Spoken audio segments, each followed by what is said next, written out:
नमस्कार श्रोताओं, मैं हूँ सालेहा और मेरे साथ है माधुरी। स्वागत है आप सभी का आकाशवाणी जयपुर के क्षेत्रीय समाचार एकांश की ओर से प्रस्तुत साप्ताहिक कार्यक्रम समाचार तरंग में।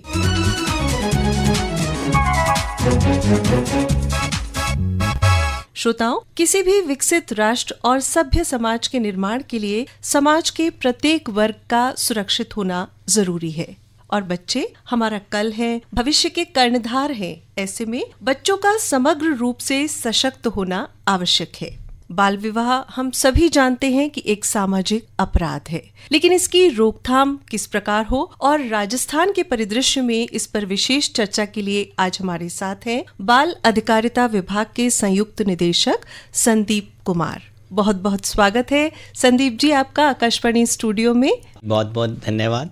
जैसा कि आज का हमारा मुख्य विषय बाल विवाह पर चर्चा करना, उसके रोकथाम के लिए प्रयास करना, इसमें मैं शुरुआत में बताना चाहूँगा कि बाल विवाह का जो विषय है मुख्य रूप से बच्चों के भविष्य से जुड़ा हुआ मुद्दा है। जैसा कि माना जाता है कि बच्चे भगवान का रूप रहते हैं और बचपन में ही अगर बच्चों की शादी कर दी जाती है तो उनके बचपन के साथ ही एक तरह का खिलवाड़ है। बचपन में शादी करने से उन पर अनेक शारीरिक मानसिक रूप से तनाव, दबाव, अनेक समस्याओं का बच्चों को सामना करना पड़ता है। राज्य सरकार बाल विवाह निषेध जो अधिनियम है 2006 उस पर निरंतर काम कर रही है और बाल विवाह के रोकथाम के लिए राज्य सरकार निरंतर प्रतिबद्ध है।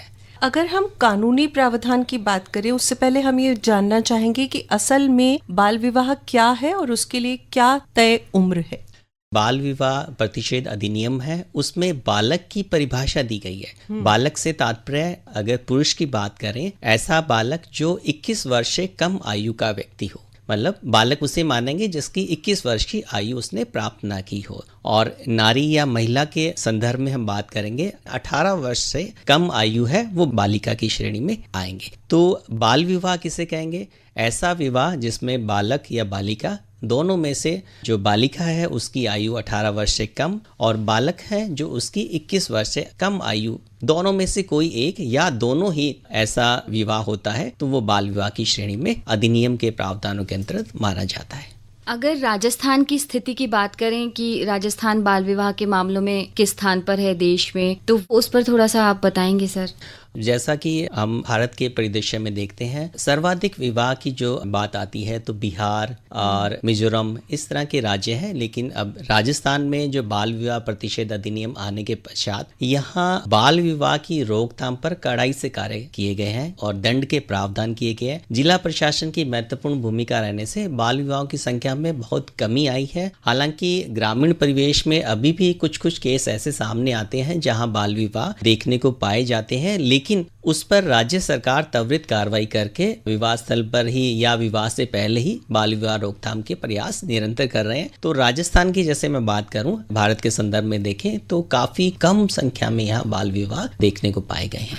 एक NCRB की रिपोर्ट मैं देख रही थी तो उसमें ये था कि 2017 से 2021 तक बाल विवाहों की संख्या जो है धीरे धीरे बढ़ती गई और रिपोर्ट हुआ ऐसा। लेकिन अगर हम उसको डिटेल से देखें तो वो इस वजह से भी हुआ कि ज्यादा मामले रिपोर्ट हुए, लोगों ने ज्यादा इसके बारे में बताना शुरू किया कि बाल विवाह है। तो आपको क्या लगता है कि लोगों की क्या भूमिका है इसमें? बाल विवाह के लिए जैसा ही अधिनियम है, अधिनियम में जो बाल विवाह प्रतिषेध अधिकारी नियुक्त किए गए उपखंड स्तर पर, उसमें मैं बताना चाहूंगा 8 अधिकारी हैं जो बाल विवाह प्रतिषेध अधिकारी के रूप में कार्य कर रहे हैं। जिसमें जिला प्रशासन की बात करूं तो 2 अधिकारी जैसे उपखंड मजिस्ट्रेट और तहसीलदार 2 मुख्य रूप से हैं। फिर मैं बात करूं महिला एवं बाल विकास विभाग की तरफ से तो उपनिदेशक, सहायक निदेशक महिला एवं बाल विकास विभाग, इसके साथ साथ प्रोटेक्शन ऑफिसर महिला एवं बाल विकास विभाग और इसके साथ साथ उपनिदेशक और सहायक निदेशक समेकित बाल विकास सेवाएं। और जैसा कि प्रत्येक कानून को लागू करने के लिए एक विभाग महत्वपूर्ण रहता है, तो राजस्थान की बात करूं तो बाल विवाह की रोकथाम के लिए बाल अधिकारिता विभाग महत्वपूर्ण रूप से कार्य कर रहा है। तो बाल अधिकारिता विभाग के जो सहायक निदेशक है, जिला बाल संरक्षण इकाई जो प्रत्येक जिले में कार्यरत है, उन्हें भी, और साथ ही साथ सामाजिक सुरक्षा अधिकारी जो सामाजिक न्याय अधिकारिता विभाग के अधिकारी हैं, ये 8 अधिकारी प्रत्येक उपखंड पर और प्रत्येक जिले में इनको बाल विवाह प्रतिषेध अधिकारी के रूप में नियुक्त किया गया है।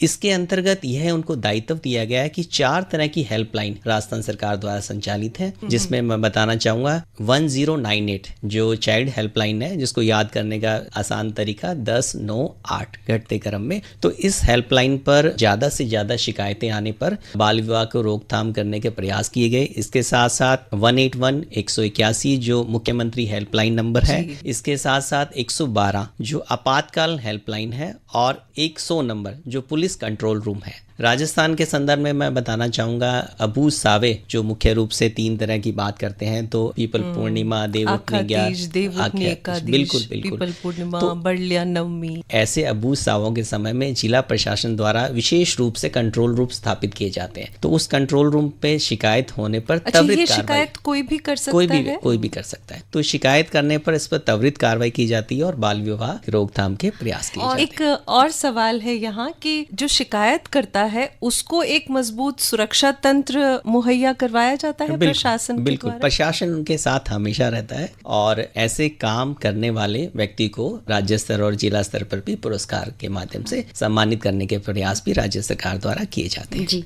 बाल विवाह की हम बात कर रहे हैं, तो इसके मुख्य कारण आपको क्या लगते हैं? अशिक्षा है या सामाजिक कारण है? किस वजह से लोग ये दबाव महसूस करते हैं परिजन, या वो बच्चियों को बोझ समझते हैं, या वो इस वैवाहिक आयोजन को ही आर्थिक बोझ समझते हैं? बाल विवाह के मुख्य कारण जो मैं मानता हूँ या जितनी भी स्टडी इसके संदर्भ में करवाई गई है, तो गरीबी है सबसे मुख्य कारण। कई बार माता पिता ये सोचते हैं कि जितनी जल्दी विवाह हो जाएगा, जो विवाह पर जो खर्चा होगा उस बोझ से हम उतना जल्दी फ्री हो जाएंगे। दूसरा, अशिक्षा। ज़्यादातर ग्रामीण परिवेश में जागरूकता का अभाव होने के कारण उन्हें ये नहीं पता रहता कि विवाह की वास्तविक आयु क्या है। जैसे बच्ची की आयु 16-17 साल एज होने पर उन पर एक सामाजिक दबाव रहता है। सामाजिक दबाव में ये रहता है कि लड़की बड़ी हो रही है, आस पड़ोस, परिवारजन, रिश्तेदार उनकी शादी के लिए दबाव बनाते हैं। साथ ही साथ जो सुरक्षा का अभाव है कि जब लड़की शिक्षा के लिए जाती है, यहाँ सामाजिक परिवेश और ग्रामीण परिवेश में कहीं छेड़छाड़, किसी प्रकार की कोई दुर्घटना नहीं हो, इस दबाव के कारण भी वो चाहते हैं कि बच्ची बड़ी हो रही है तो इसका शीघ्र विवाह कर दिया जाए। साथ ही साथ एक दहेज का डर, एक सामाजिक दबाव के साथ साथ एक दहेज का डर रहता है कि जब बच्ची की आयु ज्यादा होगी तो हमें उन्हें दहेज ज्यादा देना पड़ेगा। तो इस दहेज के दबाव में भी बच्ची की शादी कम उम्र में ही करने का प्रयास मेनली ग्रामीण परिवेश में किया जाता है। कुल मिलाकर एक तरीके से जो परिवार या समुदाय किसी भी प्रकार से बाल विवाह की हिमायत करते हैं, तो वो इसे बालिका की सुरक्षा के उपाय की दलील देते हुए ये कदम आगे बढ़ाते हैं। बिल्कुल, लेकिन जब इसका हम प्रचार करते हैं और आम जनता को इसके दुष्प्रभावों के बारे में बताते हैं कि बाल विवाह के अनेक दुष्प्रभाव शारीरिक और मानसिक रूप से, मनोवैज्ञानिक भी है, भावनात्मक भी है। जी बिल्कुल, उससे क्या है, बाल विवाह में निरंतर कमी आई है। जैसा कि शारीरिक नुकसान मैं बताना चाहूंगा,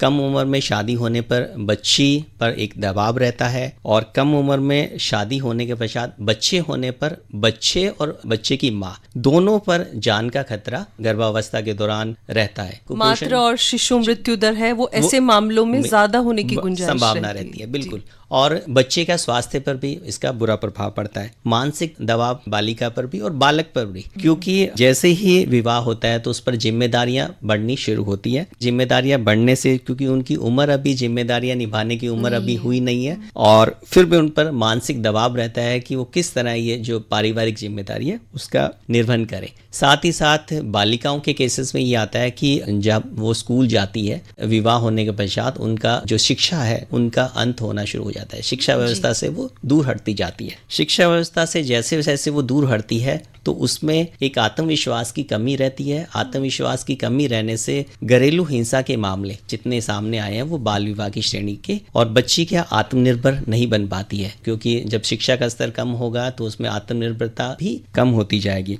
और अगली पीढ़ी भी इसी मुद्दे से जुड़ी हुई है। अनपढ़ अगर या कम शिक्षा प्राप्त माँ बाप होंगे तो कम उम्र में अगर बच्चा पैदा होता है तो बच्चे में भी कुपोषण के शिकार होने की संभावना रहेगी। और जैसा मैंने बताया शुरू में, गरीबी एक मुख्य कारण है, तो गरीबी के दुष्चक्कर में वापस एक अगली पीढ़ी भी इसका शिकार हो गई।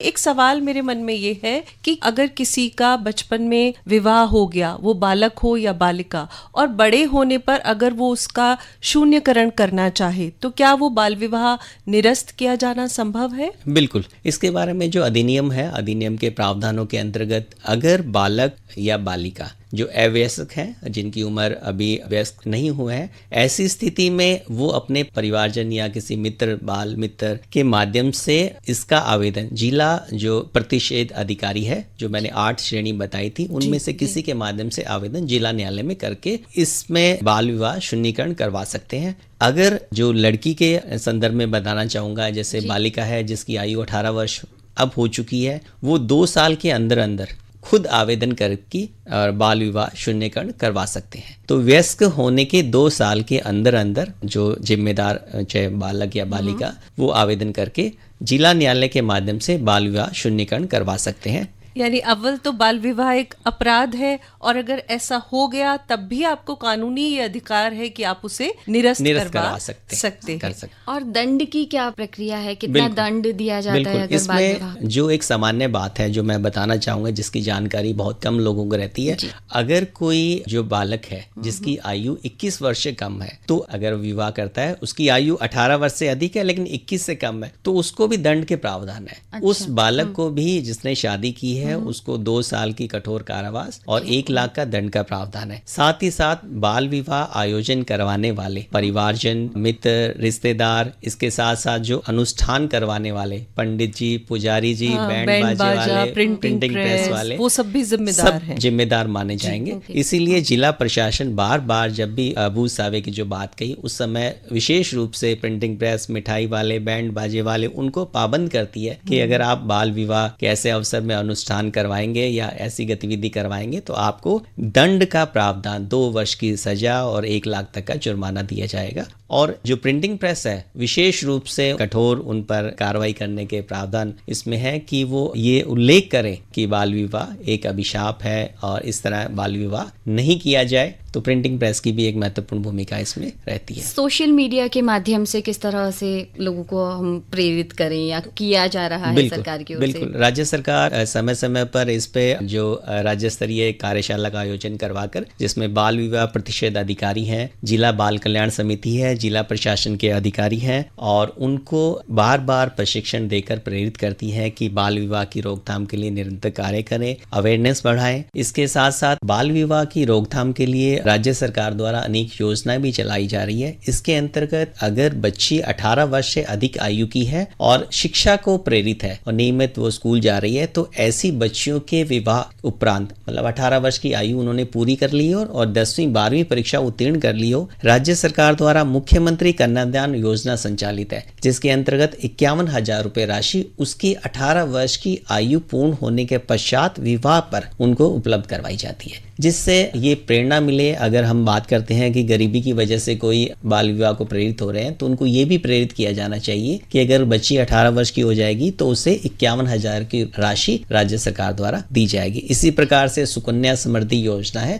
अनेक योजनाएं हैं जिनके माध्यम से राज्य सरकार और केंद्र सरकार 18 वर्ष से अधिक आयु पर बालिकाओं की विवाह को प्रेरित करने के प्रयास किए जा रहे हैं। और जागरूकता के माध्यम से, सर अभी आपने जागरूकता की बात की, तो इसमें गैर सरकारी संगठनों की भी बड़ी भूमिका है, और साथ ही स्कूलों में भी इस तरह के जन जागरूकता कार्यक्रम निरंतर किए जाते हैं। तो स्कूलों में विशेष रूप से जो बालिकाएं स्कूल जाती है, तो जो शिक्षक हैं उनका एक महत्वपूर्ण दायित्व है। जो अबू सावे हैं, उस समय जो बालिकाएं नियमित जो आ रही थी वो सावों के समय अनुपस्थित है, तो उसकी विशेष रूप से ध्यान रखे, निगरानी रखे कि ये बच्ची किन कारणों से नहीं आ पा रही, और उसके जो मित्र सहेली जो है उनसे पूछताछ करे, उनके परिवार से मिले, कहीं बाल विवाह करने के लिए और प्रेरित तो नहीं हो रहे। तो शिक्षा विभाग के जो शिक्षक हैं उनका महत्वपूर्ण रोल है, स्वयंसेवी संस्थाओं का महत्वपूर्ण रोल है, सामाजिक जो कार्यकर्ता है, ग्रामीण जनप्रतिनिधि का महत्वपूर्ण, क्योंकि ग्रामीण क्षेत्र में हम मानते हैं कि ऐसा संभव नहीं है कि किसी गांव में शादी हो और उस गांव के पंच सरपंच को उसकी जानकारी ना हो। तो उनकी जागरूकता और उनके प्रभावी कदम से बाल विवाह को रोका जा सकता है। विकसित भारत के लिए जरूरी है समतामूलक समाज की संकल्पना, और इसके लिए और भी जरूरी है कि बच्चों का उज्जवल भविष्य हो, उन्हें उनके अधिकार मिले, उनका बचपन सुरक्षित रहे। संदीप जी, आपका बहुत बहुत धन्यवाद। और श्रोताओं, आपको बता दें, कार्यक्रम का संपादन किया राजेंद्र सिंह डारा ने, परिकल्पना डॉक्टर जितेंद्र द्विवेदी और प्रस्तुतकर्ता रामनाथ मीना। नमस्कार।